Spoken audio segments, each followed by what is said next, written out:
po ang sinabi ni Pablo ayon sa kanyang pagkaunawa sa salita ng Diyos. Ito ang aral na tinanggap ko sa Panginoon at ibinibigay ko naman sa inyo. Ang Panginoong Isus noong gabing siya ipagkanulo, dumampot siya ng tinapay at nagpasalamat at pinagpiraso ito at sinabi, ito ang aking katawan na inihandog para sa inyo. Gawin ninyo ito bilang pag-alala sa akin. Gayun din naman, matapos maghapunan ay nawakan niya ang saro at sinabi, ang sarong ito ang bagong tipan na pinagtitibay ng aking dugo. Tuwing iinom ninyo ito, gawin ninyo ito bilang pag-alala sa akin. Sapagkat tuwing kakain kayo ng tinapay na ito at iinom ng sarong ito ay pinahayag ninyo ang kamatayan ng Panginoon hanggang sa muling pagparito niya.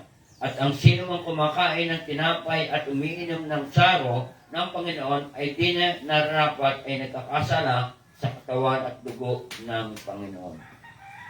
So, dito ay pinatutunayan na ito'y inaalala natin at pag-alala sa ating Panginoon. Ito po ay pahalagan natin ang ating kakainin tinapay at ang saro. Ito ay patunay na nagbibigay sa atin ng kagalingan at pagpapatawad sa ating mga kasalanan. So, ibig sabihin, dapat nating alalahanin. At ito'y napakahalaga sapagkat ito ay ating alalahanin yung pag-ibig ng Diyos sa atin. Kasi kung hindi nag-alay ang Panginoon ng kanyang buhay, wala tayong buhay na walang hanggan. Kaya nga doon sa John chapter 3 verse 16, gayon na lamang ang pag-ibig ng Diyos sa sanlibutan, kaya ibinigay niya ang kanyang bugtong na anak at ang sinumang sumampalataya sa kanya ay hindi na mapapahamak. Ibig sabihin, yung bawat ginagawa natin ng first Sunday, inaalala natin ang Panginoon para tayo ay pagharian niya. At para tayo ingatan, higit sa lahat, kung tayo may sakit karamdaman tayo na ay kanyang ginagaling. At anuman ang ating kasalanan, lahat tayo ay pinatawad na ng ating Panginoon. Amen? Dakilang Diyos, alam mo po ang laman ng aming puso at maging ang aming kaisipan. Alam niyo po ang aming nagawa sa mga nakaraang araw at walang nalilingid sa iyo. Ikaw po ang Diyos na nagpapatawad. Ikaw ang naglilinis ng aming kasalanan. Ikaw rin po ang nagpapagaling sa amin. At Lord, nihanda po namin ang aming puso, ang aming isip. Kami po ay magpapartake ng tinapay at ng saro na ito ang simbolo ng iyong pagmamahal sa amin. Amen. Kaya o God, kami nagpapasalamat na inaangkin namin ng tagumpay, inaangkin namin ng pagpapala, inaangkin namin ng kalusugan, at ang pagpapatawad sa lahat ng aming kasalanan. Hiningi po namin ang iyong paghahari sa puso namin at ikaw ang aming magiging gabay at siya naming tagumpay. Dakilang Diyos, salamat po. Pinatawad mo na kami at nilinis. In Jesus' name, amen and amen. Pagkas natin ang tinapay. Hallelujah. Piting tayo tumayo sa gilid. Tapos natin ang tinapay. Samantalang sila'y kumakain, dumampot ng tinapay si Jesus at na matapos magpasalamat sa Diyos ay kanyang pinagpira-piraso at ibinigay sa kanila ang mga alagad. Kunin ninyo ito at kanin. Ito ang aking katawan. Wika niya. Kainin po natin. Hallelujah. Hinawakan naman niya ang saro at nagpasalamat sa Diyos at binigay sa kanila. Uminom kayong lahat nito, sabi niya, sapagkat ito ang dugo ng tipan, ang aking dugo na nabuhos dahil sa marami sa pagpapatawad ng ating mga kasalanan. In Jesus' name, amen. Thank you, Lord. Hallelujah. Thank you. Salamat, Panginoon. Amen. Purihin po ang Panginoon. Praise God. Hallelujah. Masaya ba ang lahat? Amen. Amen. Dapat masaya. Alam niyo po, blessing. bakit tayo ay narito pa? Bakit kaya buhay pa tayo? Dahil may pinagagawa pa ang Diyos. Kasi kung wala na tayong gagawin sa lupa, uwi na tayo kay Lord. Amen? So, excited tayo sa gagawin ng Panginoon May sa buhay purpose pa si natin. Lord. Amen? Hallelujah. Palakpak nga po sa Panginoon. Okay? So, ang ating tema ngayon ay pusong laman. Ay naku, Ate Dayan, ano ba yan? Pusong laman. Kasi may pusong bato eh. Ayan, nice ng Panginoon pusong laman. Pusong dalisan. Pumunta po tayo sa Ezekiel 36:26. After that, mag-pray tayo. Sabi po rito, Chapter 36 verse 26. Bibigyan ko kayo ng bagong puso at isang bagong espiritu. Aalisin ko ang puso ninyong bato at papalitan ng pusong laman. Amen? Amen. So, hallelujah. Purihin po ang Panginoon. Tayo po'y manalangin. Ama naming nasa langit, ikaw po'y nakatunghay sa aming kalagitnaan. Nakikita mo ang bawat puso na meron kami, Panginoon. Ito po ba ay laman o bato? Ikaw po ang nakakaalam, Panginoon. At patuloy o Diyos, humingi kami, ako, lalo tigit ng karunungan na nanggagaling sa iyo upang sa ganoon, Panginoon, maihayag ko ang layunin ng iyong salita sa umagang ito para sa iyong mga anak at sa iyong bayan. Ama, salamat. Patubayan mo kami, Banal na Espiritu. Tago mo ako sa iyong likuran, makita ang iyong kabutihan, ang iyong kadakilaan, at ang iyong pagpapahayag sa umagang ito. At ang lahat ng kapurihan at kabanalan ay binabalik namin sa pangalan ng Panginoong Yesus. Ang lahat ay magsabi ng Amen. Hallelujah. Praise God. Sino ang may pusong bato dyan? Di ba may kantang pusong bato? Ano? So, ang nais ng Panginoon ay pusong laman. Bakit kaya pusong laman? chapter 36. Ezekiel 36, chapter 36, verse 26. Ulitin natin. Bibigyan ko kayo ng bagong puso at isang bagong espiritu. Aalisin ko ang puso ninyong bato at papalitan ng pusong laman. Amen? Amen. Hallelujah. Pusong laman ang nais ng Panginoon. Hallelujah. Praise God. Ayan. Praise the Lord. Hallelujah. Ang nais ng Panginoon ay pusong laman. Bakit kaya pusong laman? Amen. Kasi malambot. Pag bato, matigas. Amen? Makinig kayo. Hindi lamang ito para sa may sapat na gulang, maging sa mga bata. Kasi merong mga tampu-tampuhan diyang mga bata eh. Kababata pa, ang mga puso pinatitigas. Amen? So, tinitingnan ng Panginoon ang bawat puso ng bawat isa sa atin. Amen. Ganyan ninyo nga yung puso nyo. Matigas ba? Hindi mo mahihipo eh. Hindi mo ba mahipo? Mararamdaman. Kung hindi dahil sa ginawang paglilinis ng banal na espiritu, ang mga puso natin labis na mapaglinlang. Amen? Kaya nga kung tayo sumasamba, sabi nga doon sa awit, pusong dalisay ang aking nais. O diba? Nalikhain mo, Diyos, para sa akin. Kasi mayroong palang pusong hindi dalisay. Amen? Hallelujah. Tandaan niyo mga kapatid, di kayo makakaawit dito sa unahan nang yung puso niyo matigas. Yung pagtayo pa lang dito, hindi kayo makakatayo.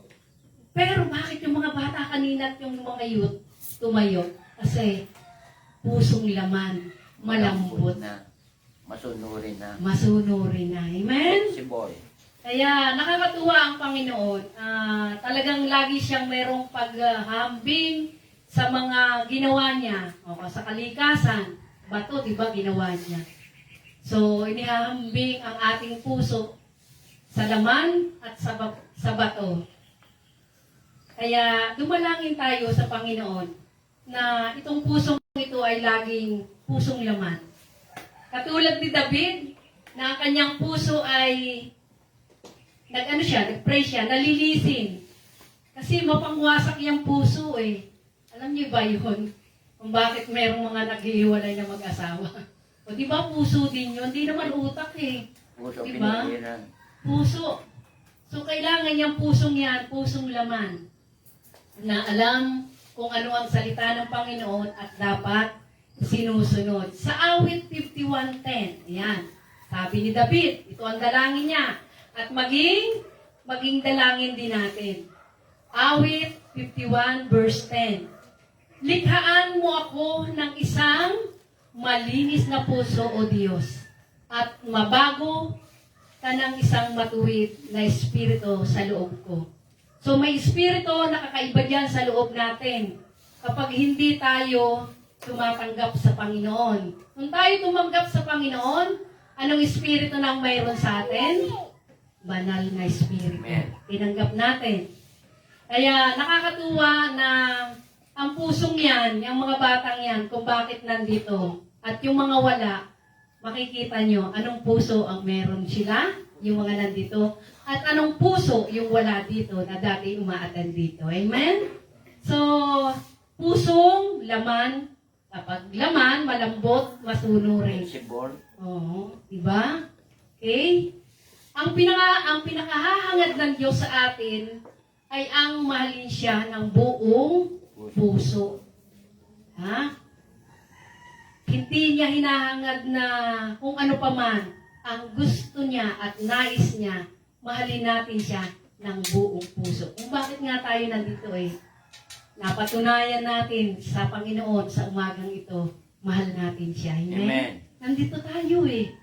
Eh paano yung wala? Hindi ko alam. Kung anong puso meron sila. Okay. Sa Deuteronomy 6, chapter 6, verse 5, sabi rito, at iyong ibigin ang Panginoon mong Diyos ng iyong buong puso at ng iyong buong kaluluwa at ng iyong buong lakas. Ibig sabihin, buong pagkatao mo, Deuteronomy, sa ano yan? Sa lumang tipan, mga anak. Okay? Sabi roon, ibigin ang Panginoon mong Diyos ng iyong buong puso, ng iyong buong kaluluwa, at ng iyong buong lakas. Yan ang nais ng Panginoon. So kung halimbawa ay nandito ka, at ang isip mo'y nasa labas, ay hindi buong puso yun. Buong pagkatao hindi rin, bawas. Kasi yung isip mo nasa labas, nagte-text ka riyan para sa iba. Dapat si Lord muna ite-text mo. Ha? Kalimutan nyo muna yung mga bagay na para sa sarili nyo o sa inyong mga kamag-anak o ano pa man. Ito nyo yung sarili nyo ngayon sa Diyos lamang. Yun yung ano nyo, yun yung pinakahain nyo sa Panginoon. Nagsantasay na tayo. So sa santasay nang yun, ipinahayag ng Panginoon ang kanyang pag-ibig, tinubos niya tayo doon sa cross ng Kalbaryo. Binigay niya yung kanyang buhay. Amen? Yung kanyang katawan, niluray-luray. Pasok ka, Julia. Dahil sa ating, para sa kagalingan ng ating sakit. Tapos, nandyan ka nga, pero yung sarili mo naman, hindi mo binibigay ng 100%. Kung nandyan ka na at nakaupo ka riyan, bigay mo muna. Wala pa akong 30 minutes na magsasalita rito. Okay? So, medyo stricto tayo ngayon. Dahil kailangan i-apply natin yung ating naririnig at natututunan. Kapag hindi mo pa yung ginagawa, tanong uli, anong puso meron ka? Amen? So, sinabi ni Jesus na mapalad tayo kung malinis ang ating mga puso. Nasa Mateo 5, chapter 5, verse 8 yan. Mapalad tayo kung malinis ang ating mga puso. So, mapalad pala ang taong malinis ang puso. Yung hindi nag-iisip ng kung ano pa man. Amen. Lalo na ngayon, nandito tayo, tuon natin sa Diyos. Amen. Remember mga kapatid, nakakapagpatigas ng puso ang kasalanan. Kahit maliit lang yan. Pagka nagpatungan, papatong uli, Maliliit lang yun ha, maliliit. Pero pag nagpatong-patong, titigas ang puso natin. Bakit di ka marunong magpatawad? Kasi tumigas na ang puso mo. Parang Okay. kalyo. Ayan, pag nagkakalyo na, sa mga nanonood, sa mga nakikinig, nakakarinig ng sermong to, kamusta ang puso mo, kapatid?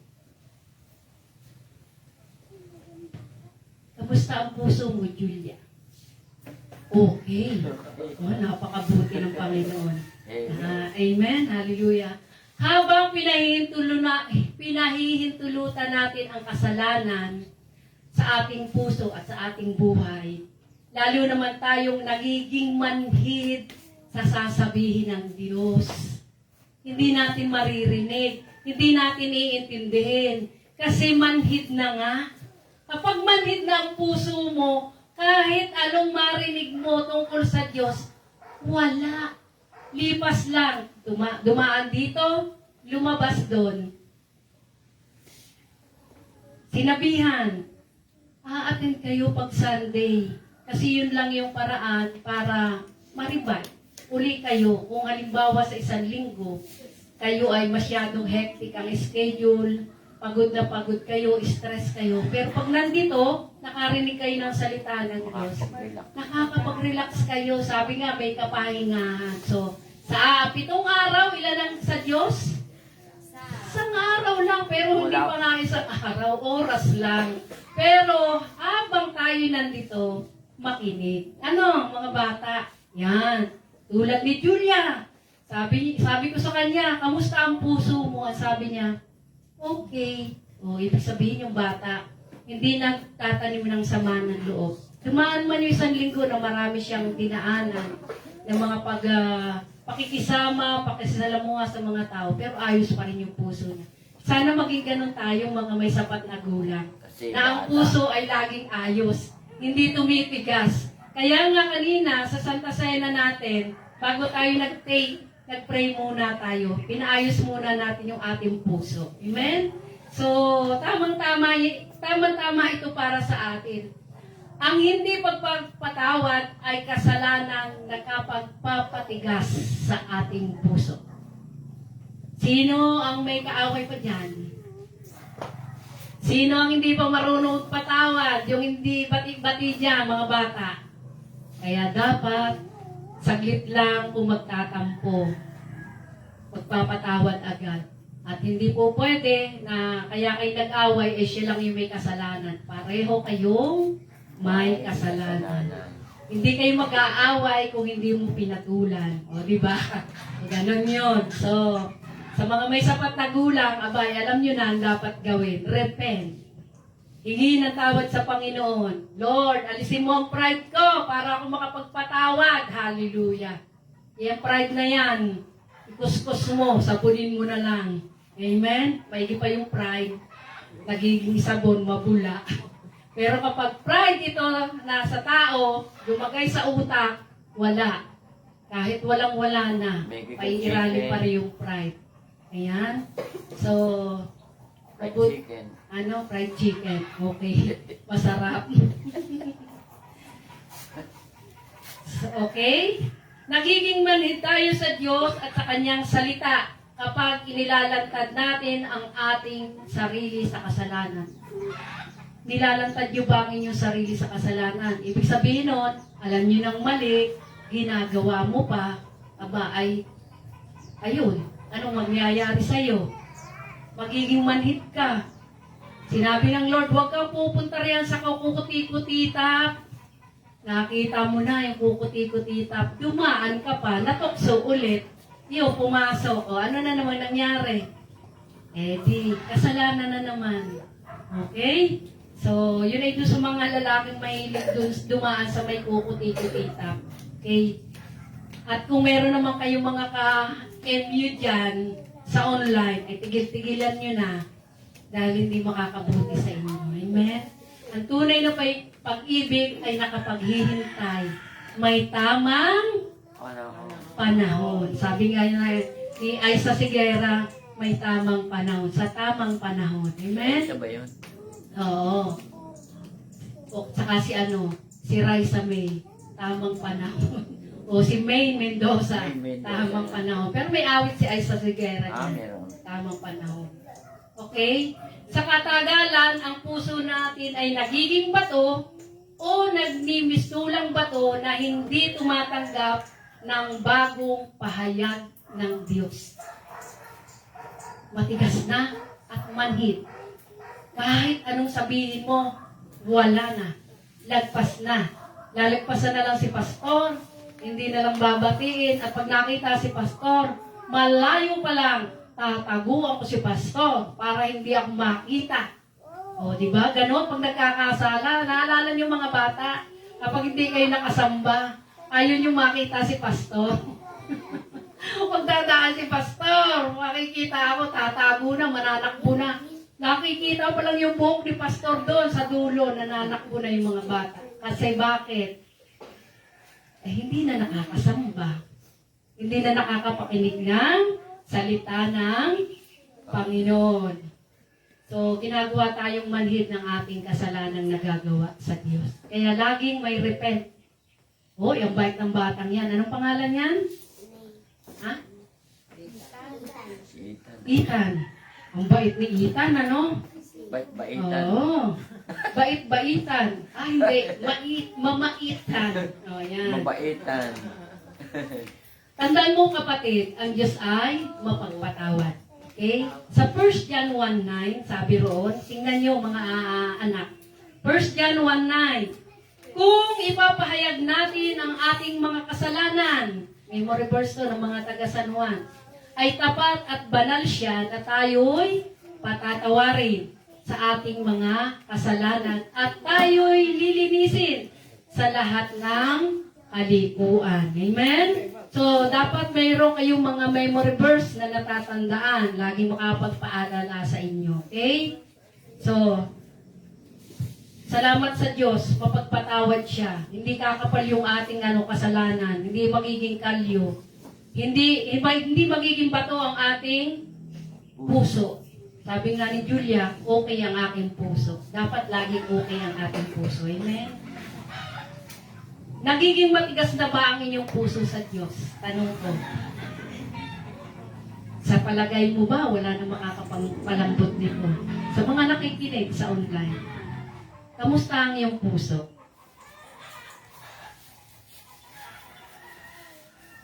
Naririnig mo pa rin ba ang tawag ng Panginoon? O nalimutan mo na at ayaw mo nang marinig? Mga kapatid, ang Diyos ay tapat. Amen. Ang Diyos mapagpatawad. Ang Diyos hindi nakakalimot. Bagamat ang kanyang mga anak nakakalimot. Amen? Sa Ezekiel 36:24, lilinisin ka na nga sa lahat ng karumihan at aalisin ang anumang nakakaagaw ng iyong pagmamahal sa Kanya. At sa 25, aalisin niya ang pusong bato at papalitan ng pusong laman na malambot para sa Kanya at sa Kanyang salita. Nais niyo ba yun? Amen. Mga bata, nais niyo ba ang pusong laman o pusong bato? Puso. Ayan, pusong laman. Kung ang pagmamahal mo sa Diyos ay hindi ayon sa nararapat, hingin mo sa Kanya. Kasi hindi naman natin kaya. Ako dati ma-fried chicken din ako. Kapag ako'y nagalit, walang bati-bati. Pero dahil sa pusong binago ng Panginoon, hindi ko na naiisip yung pride. Lagi na ako yung nakakapagpatawad. At nalilimutan ko yung kasalanan ng mga taong gumawa sa akin. Wala na nga akong maalala eh. Sabi ko nga, Panginoon, salamat. Dahil hindi ko na naaalaala yung mga ginawa sa akin ng mga taong yun. Hindi ko na nga matandaan eh. Inalis ng Lord talaga, totally. Sana ganun din kayo. Hingin nyo sa Panginoon. Ako hiningi ko yun. Kasi nga, ako sobra akong magtampo. Pag ako nagtampo, wala nang batian yun. Pero inalis yun ng Lord.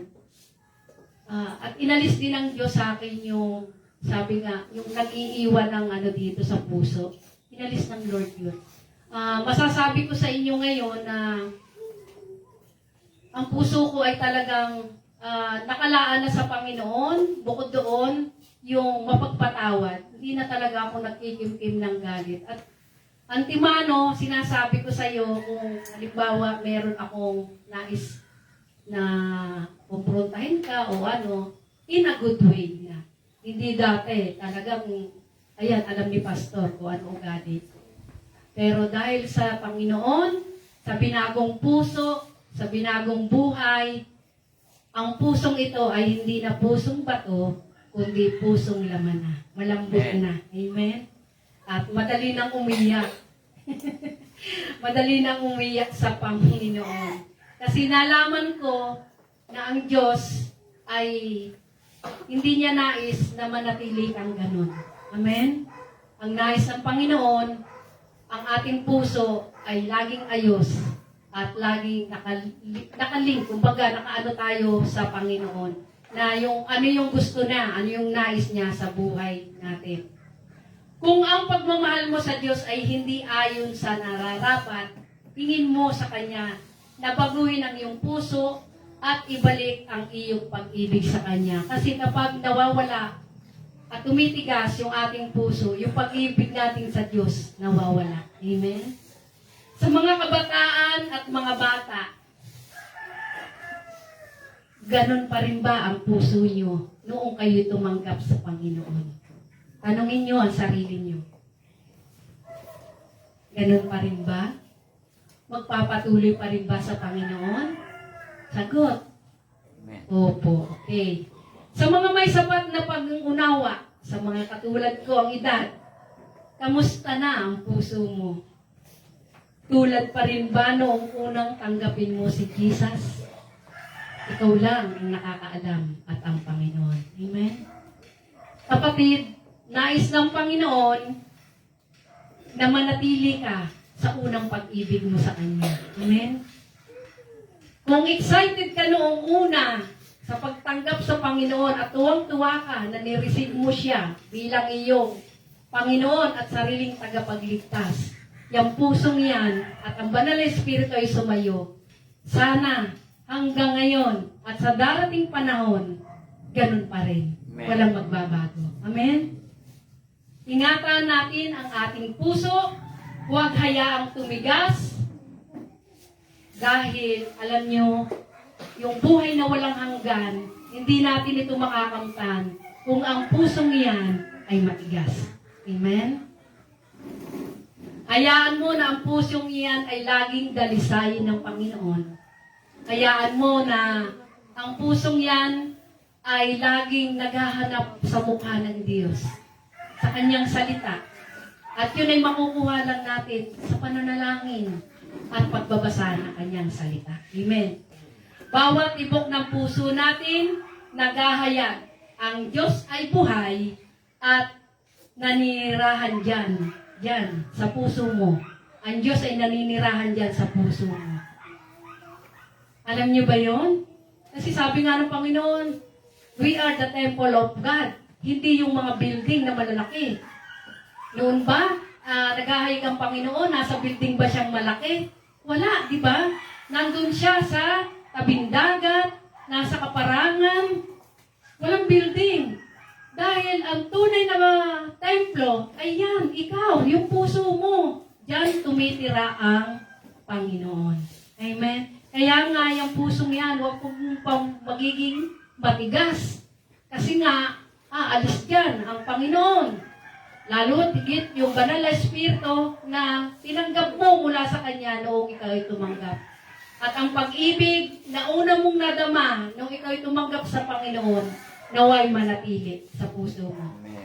Sa awit 51:10-12, sabi rito ni David, likhaan mo ako ng isang malinis na puso, O Diyos. Tingnan ninyo, awit 51:10-12. Kasi minsan talaga ang puso natin, nadaraya tayo minsan ito eh. Likhaan mo ako ng isang malinis na puso, O Diyos, at magbago ng isang matuwid na espiritu sa loob ko. Okay? 11, huwag mo akong paalisin sa iyong harapan at huwag mong bawiin ang iyong santong espiritu sa akin. 12, ibalik mo sa akin ang kagalakan ng iyong pagliligtas at alalayan ako ng kusang espiritu. Amen? So, ibig sabihin dito ni David, hinihingi niya na magkaroon siya ng malinis na puso upang sa ganon, mabago yung laman ng kanyang loob. Kasi hindi naman natin maiiwasan eh. Minsan nagtatampo, minsan nagagalit. Kapag ganon, alalahanin natin itong awit ni David sa 51, chapter 51, verse 10 to 12. Lord, yung puso ko, huwag mo kong alisin sa aking harapan at huwag mong bawiin ang iyong Santong Espiritu sa akin. Kasi yung Santong Espiritu, yan po yung nagpapatatag sa akin. Saan kayo pupunta mga bata? Ha? Hindi ba pwedeng mamaya na ang inom? Upo muna kayo. Mamaya na. Mamaya na yan. Hindi pa kayo mamamatay. Okay? So, sabi dito, ibalik mo sa akin ang kagalakan ng iyong pagliligtas. Doon tayo'y unang tumanggap sa Panginoon. Nung tayo tumanggap, naligtas tayo doon. Ang sabi niya, ibalik mo sa akin ang kagalakan. May joy tayo kasi nung tanggapin ng Panginoon. So, huwag yun mawawala. At alalayan ako. Yun ang sabi ni David. Alalayan ang banal na Espiritu. Kapatid, maiksi lamang ang mensaheng ito. Ang nais ng Panginoon, magkaroon tayo ng pusong laman, malambot, at hindi matigas, hindi parang bato. Nais ng Diyos na mapagpatawad tayo. Walang makakarating sa langit kung hindi ka marunong magpatawad. Amen. Yan yung kasalanang hindi talaga pinapayagan ng Panginoon. Huwag tayong nawa nahaharap sa Panginoon at hindi naman tayo makakaharap kung meron tayong hindi napatawad na tao. Amen? So, kung ito ang mensahe ng Lord at ito talaga ang mensahe ng Panginoon sa oras na to, ayusin natin ang ating puso. Amen. Amen. At kung tayo ay nandito sa gawain ng Panginoon, buong puso natin siyang sambahin sa Espiritu at katotohanan. Amen. Amen. So tayo ay mananalangin. Tapos na po ang pinasasabi ng Panginoon at kapag ako'y sumobra doon, hindi na yon pinasasabi ng Panginoon. Akin na yon. So salamat sa Lord. Close your eyes, everybody. Magpasaliksik tayo sa Panginoon sa oras na to. Turuan natin ang ating puso. Paturo tayo sa Panginoon. Paturo tayo sa Banal Espiritu kung ano ang dapat natin gawin upang ang pusong ito ay maging malambot para sa kanyang salita. Amen. Hallelujah. Create in me a clean heart, oh God, and renew your right spirit within me. Cast me not away from the presence, oh Lord. Take not thy Holy Spirit from me, yes, O Lord. Restore unto me the joy of my salvation, and renew your right spirit within me, yes, Lord. Hallelujah. Praise God. Yes, O Lord, habang nakapikit tayo, gagawin natin ang pagmamahal ng Panginoon sa atin. Salamat, Panginoon. Salamat sa oras na ito, O Diyos. Hallelujah. Salamat sa paalala mo, Panginoon. Salamat sa iyong salita, O Diyos. Hallelujah. Thank you, Lord. Praise God. Yes, Jesus. Hallelujah. Maging ang mga puso ng mga batang ito, Panginoon. Hallelujah. Baguhin mo kung meron pang karumihan sa Panginoon. Take not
Spirit within me. Thank you, Lord. Hallelujah. Ama, salamat o Diyos. Salamat, Panginoon, sa paalala mo sa amin. Salamat, Banal na Espiritu. Huwag ka pong aalis sa amin, Panginoon. Amen. Upang sa ganon ang aming puso, O Lord, Amen. ay laging mapaalalahanan na maging pusong laman, hindi pusong bato, Panginoon. Amen. Lord, kita mo ang iyong bayan, Panginoon. Kita mo ang mga anak mo. Ano man ang laman ng puso nila, ikaw ang nakakalam, Panginoon. Kaya naman, O Diyos, nais po namin na ang pusong ito ay pusong nagmamahal, sumasamba, dumadakila sa dakila mong pangalan. Amen. Masalamat sa umagang ito. Salamat sa iyong salita na nahayag. Patuloy, Diyos, samahan mo kami sa buong isang linggo. Samahan mo ang mga kabataan, mga bata Amen. sa kanilang pagpasok sa eskwela. Sa mga may sapat na kulang sa kanilang pagtatrabaho. Patuloy, Diyos, na ikaw ang great provider ng bawat tahanan, Panginoon. Patuloy, alagaan mo, Panginoon, ang bawat isa. Ingatan at iligtas sa anumang kapahamakan, Panginoon. Ama, salamat o Diyos. Tinatalaga namin ang buhay namin sa iyo. Ang Banal na Espiritu, sumama ka sa amin, Panginoon. At patuloy na kami ay maglilingkod sa iyo, Panginoon. Amen. Ama, salamat. To you all the glory. In Jesus' name. Amen. Amen. Hallelujah. Praise God. Hallelujah. Taas ang mga kamay. Taas ang mga kamay at benediksyon na tayo. Taas. Amen. Sa Kanya na makapag-iingat sa inyo upang hindi kayo magkasala at makapaghahanap sa inyo ng walang kapintasan at may malaking kagalakan sa Kanyang kaluwalhatian, Amen. kadakilaan, kapamahalaan, at kapangyarihan mula noon, ngayon, at magpakailanman. Ang lahat ay magsabi ng Amen. Humayo kayo at magpakarami. Amen. Hallelujah. Thank you, Lord. Salamat sa Panginoon. Tapos na po ang ating gawain at ma-enjoy natin yung fellowship sa bawat isa. Amen.